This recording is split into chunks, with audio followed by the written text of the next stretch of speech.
I'll tell you why. Cholesterol lowering drugs. All I need to tell you, all cholesterol lowering drugs are liver toxics. What do you automatically know what to do? You're gonna do the ALT, ALT, the Alkphos, AST. Okay, okay. And one more lab. Bilirubin and report jaundice. Liver is a part of which body system? GI. So they're all going to have GI side effects. Just like remember we did that in antifungals? Antifungals and anti-cholesterol, basically same freaking thing because they're all liver toxics. You automatically know what to do. Okay. So let's go through these quickly. You see I draw liver on every single one of these. You should automatically know they're liver toxic. But your two keywords for cholesterol lowering drugs, liver and muscle. What? Liver and muscle. Cholesterol. Liver and muscle. Liver and muscle. Okay. So the first one we have niacin, nicotinic acid. It actually is a B vitamin. You'll see it like on the back of nutrition labels and things like that. If you go to the Atumba, you need to know this. You do not. You don't need to know this one. I had to add this on because they will ask you which of these drugs works better at which of the like LDLs, VLDLs, HDLs, whatever. Do y'all remember your rule of 50s? Okay. So you want your total cholesterol to be less than 200. Your LDLs, nope, sorry. Your triglycerides to be less than 150. Your LDLs to be less than 100. And your HDLs to be greater than 50. Okay. So make sure that you know your labs. If you don't, drop them down because you're going to need them. All right. So niacin is a B vitamin. It decreases your VLDLs. What are your VLDLs? Very low density lipoproteins. Those are really bad. Okay. It also inhibits lipolysis in the adipose tissue. What is lipolysis? Breakdown of fat. Okay. So what does it treat? It's going to decrease your LDLs and VLDLs. It will decrease your triglycerides because you want your triglycerides less than 150. And it will increase your HDLs. This is the only one on this entire page that increases HDL. So they like to test on that. And we want your HDLs greater than 50. Side effects of niacin. It causes intense flushing. So bad that patients are bugged by it. Huh? No, they just flush. And so because of that, they get really flush. They will tell you to take an aspirin 30 minutes before your dose and it will take away the flushing. Okay. It can also cause nausea, vomiting, diarrhea because it causes like extra blood flow, basically. Okay. It is hepatotoxic. You already knew that. Okay. It can cause hyperglycemia. What storage is in the liver? Sugar storage. So it can cause hyperglycemia. It can cause gouty arthritis. What's gout from?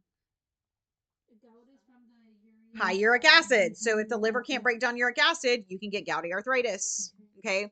It can also cause high homocysteine. Homocysteine is an inflammatory marker in your body that can increase your risk of heart disease.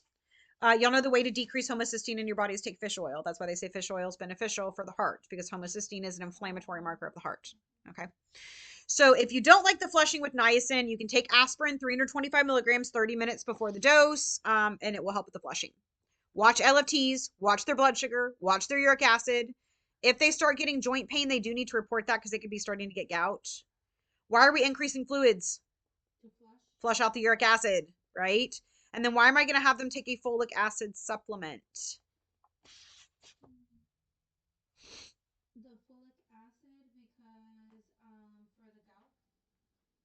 What does folic acid do? Is it because of the liver toxication or something?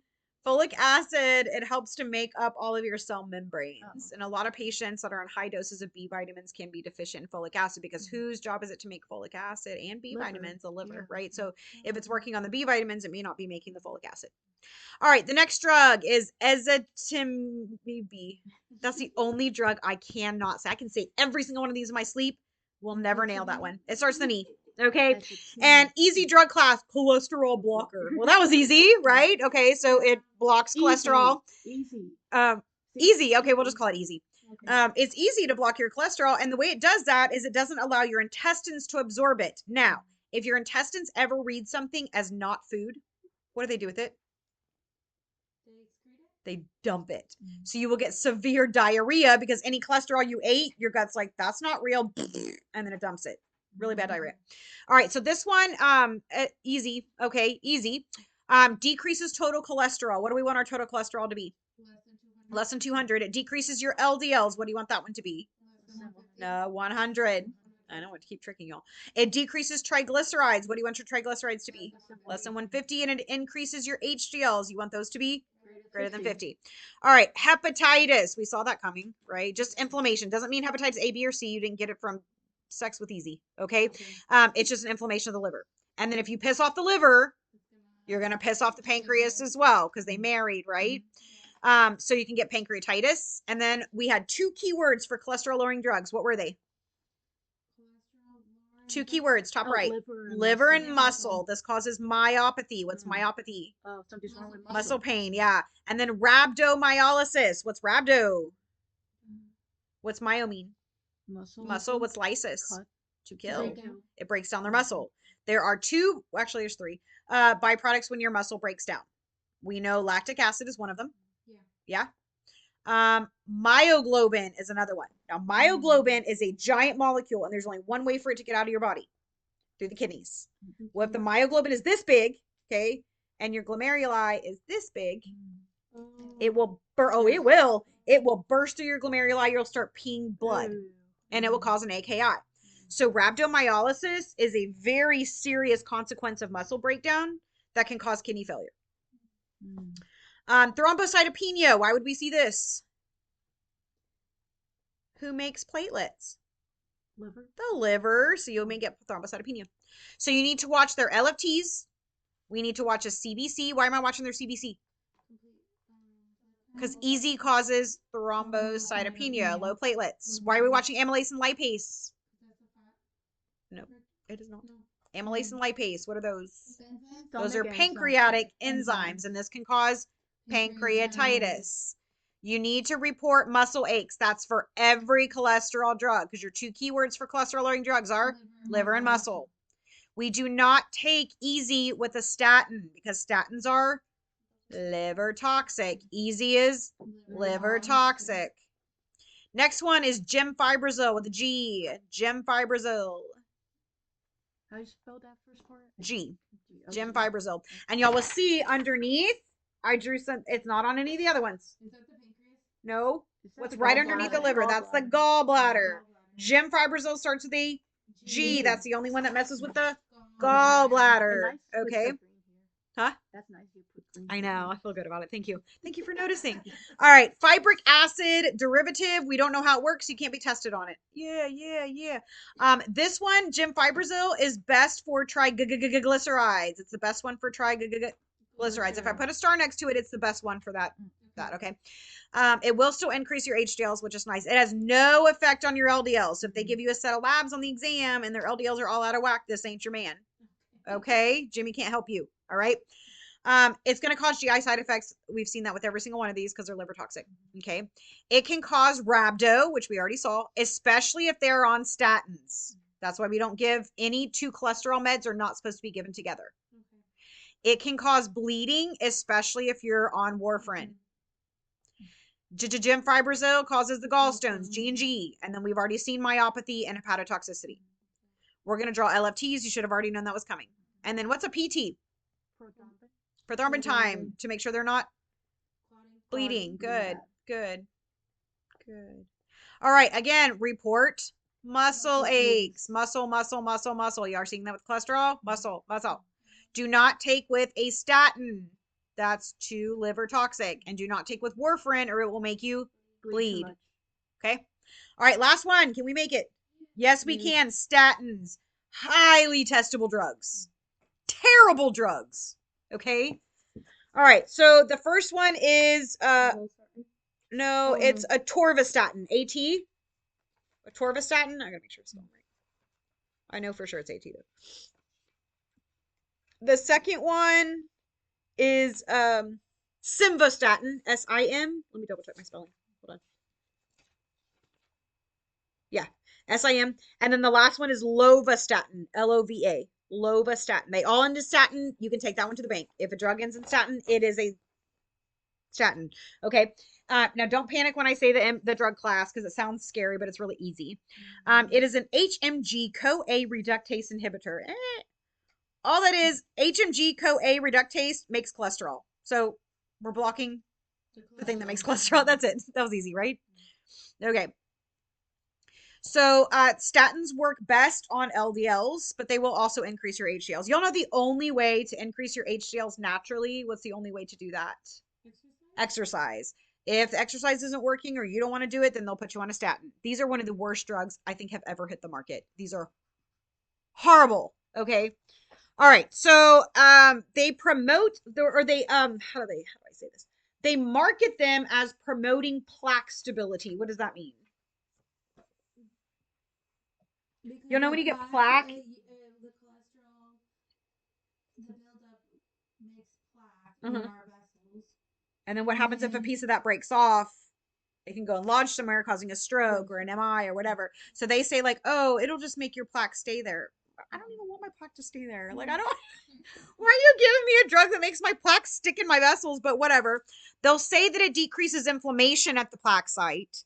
They have marketed this as it decreases your risk of AFib and thrombosis, and then it increases your bone formation. Like they marketed the crap out of these drugs, and they pop these out on the market. And then there should be at the very bottom they marketed it, and y'all tell me if this seems a little shady, as it decreases your risk of heart failure and MI. It looks like if I didn't know anything about medication, this looks like it would be an ideal. Yes, like I would want to take it, right? Oh my God, it decreases my risk of all of this, you know? Okay, first of all, it's category X. What does that tell you? Do you know anything about drug category? I mean, pregnancy categories? No. Okay, now when y'all go into class, they're going to say, we don't do pregnancy categories anymore. And maybe that's true, but you will still see them in all the drug books, and they're helpful for you to know because then you know how teratogenic that they are. Okay. So for instance, if something is pregnancy category A, it is safe, no problems. Okay. B, if it's pregnancy category B, they may have a few problems, but nothing like significant at all. Mild. If any. C, they probably will have some issues. The baby might be born with some mild birth defects like cleft lip, cleft palate, something like that. Okay. D, your baby will have birth defects, and it could be cleft lip, cleft palate, club foot. The baby could have other deformities of the bones. Like your baby's gonna be born with something. Okay. And then X, it's 100% teratogenic, meaning it will create an abortion if you are pregnant. Okay. So that's why I think they're so important to note, because that will tell you how careful you need to be in that pregnancy. Does that make sense? Okay. Yeah. So statins are a category X. So who cannot have statins? Pregnant women. I wouldn't even put women of childbearing age, because what happens if they accidentally get pregnant? That happens all the time, right? And then it's category X. Like, dang. Okay. And then for adverse effects, we've got myopathy. We've already seen that. Rhabdomyolysis. We've already seen that. Why would statins cause peripheral neuropathy? What is peripheral neuropathy? Numbness and tingling. The deficiency of what vitamin causes peripheral neuropathy? No, K is clotting. No, this is Which vitamins? Oh, B's too. B's. Because of the nerves. B's. B vitamins are responsible for nerve health. And where are B vitamins made? In the liver. Well, this is liver toxic, so you're not making any B vitamins, so they will get peripheral neuropathy.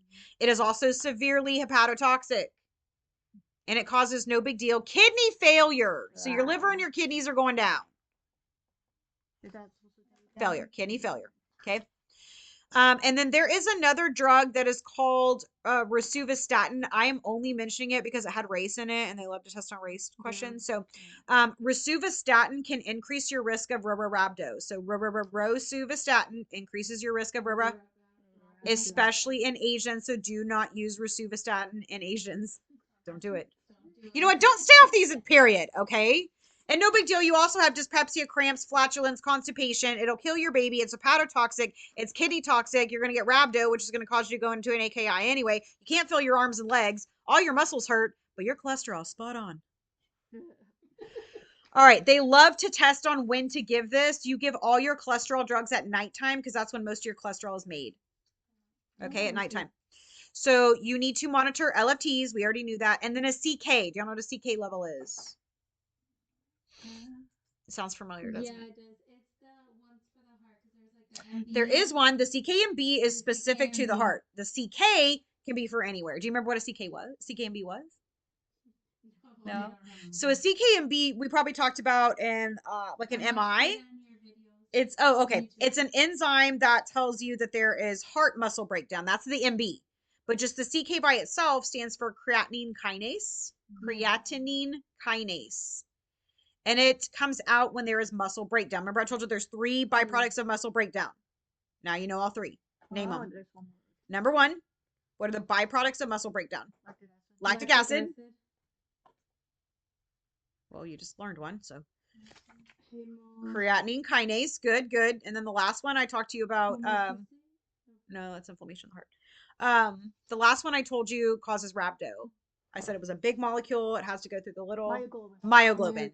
Okay, so each one of those can cause an issue, because if you're having rapid muscle breakdown from being on a cholesterol lowering drug and your body's producing lots of lactic acid, what are you going to go into? It's not a hard question. That one's easy. Acidosis. And then if you build up in a ton of myoglobin, what's going to happen to you? Rhabdomyolysis, and your kidneys, you're going to get an AKI. Right? Yeah. Okay. So we got lactic acid, myoglobin, and then you can also increase in a ton of CK, right? Which is the enzyme that your muscles rapidly breaking down. It is hepatotoxic. It is kidney toxic. Okay. So we know not to use it in pregnancy because it's category. You need the patient to report muscle aches. That is so important. If they come in and they're like, hey, I'm on a statin, I'm having bad muscle aches, we will draw a CK. If the CK is elevated, we will have to take them off the med. Also, they interact with grapefruit juice, so don't take statins with grapefruit juice. We did it. Is it 7 a minutes to P450? spare.